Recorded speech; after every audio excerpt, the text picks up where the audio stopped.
Fáilte you're very welcome as we gather to celebrate Suantraí Íosa, our program where we look at the liturgy for tomorrow, Friday the 5th of September, in the 22nd week in Ordinary Time.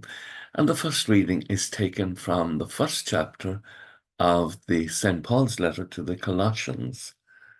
This is a beautiful chapter, and I invite you to take out your Bible or your missal and to reflect over it yourselves personally. And if you take out the Bible, mull over, maybe for the next week, the first chapter of the letter to the Colossians, because Paul has so much beauty in it. He says so many things that are so beautiful. We are transfixed by the truth about Christ. All things have been created through Christ. Christ is the image of the unseen God. God wanted all perfection to be found in him, and all things to be reconciled through him and for him when he made peace by his death on the cross. And what a beautiful summation of our Christian faith. And the psalm tomorrow, Psalm 100, come before the Lord singing for joy. Serve the Lord with gladness.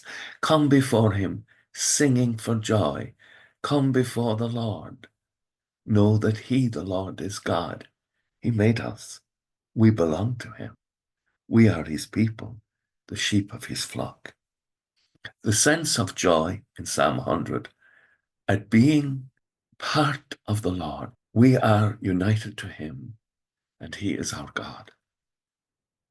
And so we come to the gospel, and Christ is challenged by the Pharisees and the scribes, and they say, why don't you fast?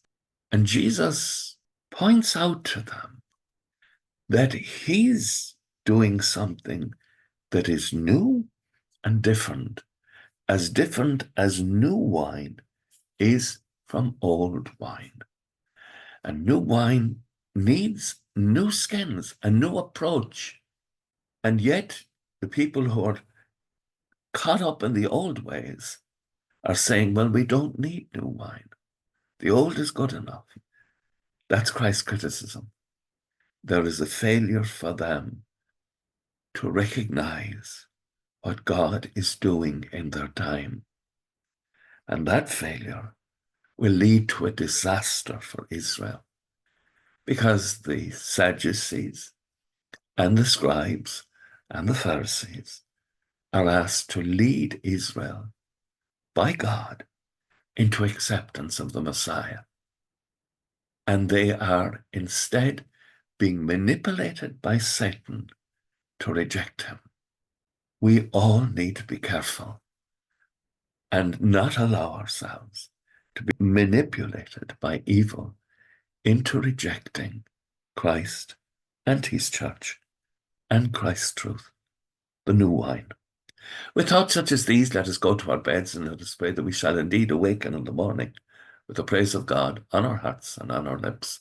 Agus go mana dia ila cóchtach sibh, ahar mac agus spirit nave. Amen. Slán go fóill. Bye for now.